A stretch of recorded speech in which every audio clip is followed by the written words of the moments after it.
তো গাইস ঘুরতে আসলাম মদনপুর নেত্রকোনা হযরত শাহ সুলতান শাহ কমরউদ্দিন রুমি রহমতুল্লাহ আলাইহির মাজার।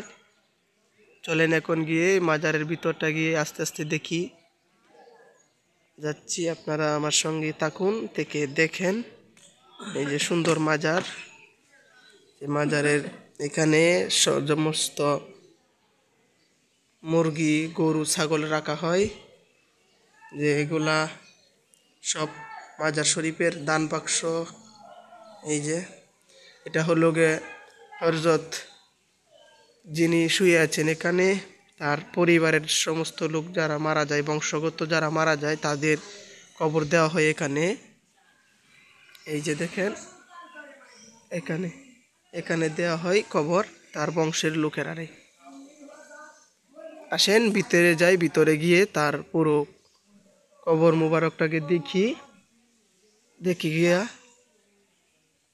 আসেন। এই কি সুন্দর দৃশ্য দেখেন, কি সুন্দর।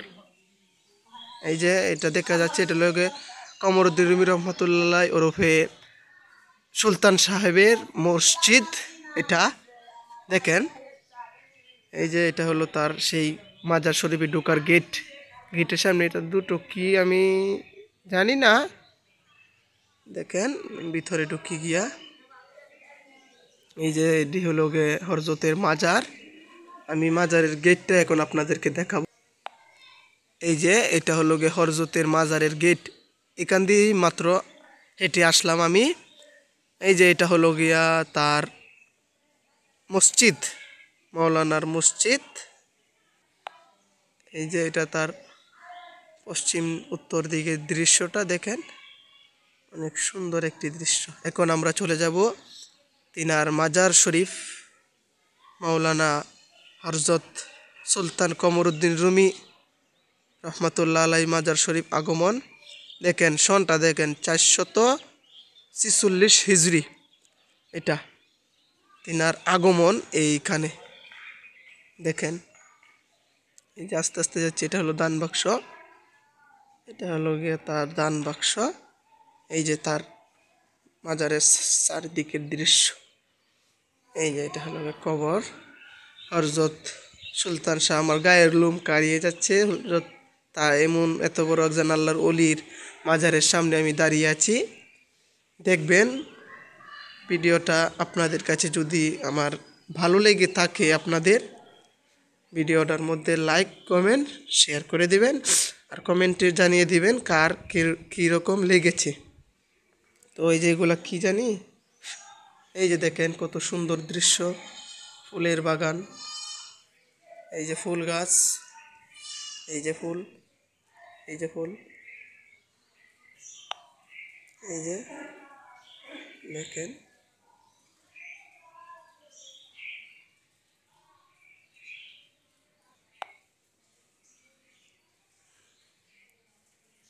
এই যে এটা জানি কি, এটাকে তো আমি আর চিনি না। এখানে বোধ মনে হয় যতটুকু সম্ভব এখানে আগরবাতি বা মোমবাতি কিছু জ্বালানো হয়। এটা হলো গে মাজারের সামনের দৃশ্যটা, আপনারা দেখেন, এটা হলো গে মাজারের সামনের দৃশ্য। এই যে দেখেন এটা হলো গিয়া পুরোটাই পিতলের তৈরি, এটা পুরোটাই পিতলের তৈরি। কি সুন্দর দৃশ্যটা দেখেন আপনারা, কি সুন্দর দৃশ্য এটা। আর এই যে এটা দেখেন, এটার মধ্যে আগরবাতি জ্বালানো হয়, মনে হয় অনেক বছর ধরে আগরবাতি এখানে জ্বালানো হয়। এই যে এটা হলো গে তার কবর মুবারক, তার উপরে এই যে ফুল, কত সুন্দর। এটা হলো গে তার মসজিদ, যেটা বলেছিলাম কিছুক্ষণ আগে। তো গাইস ভিডিওটা যদি ভালো লাগে অবশ্যই লাইক কমেন্ট এবং সাবস্ক্রাইব করে সাথে থাকবেন। ধন্যবাদ।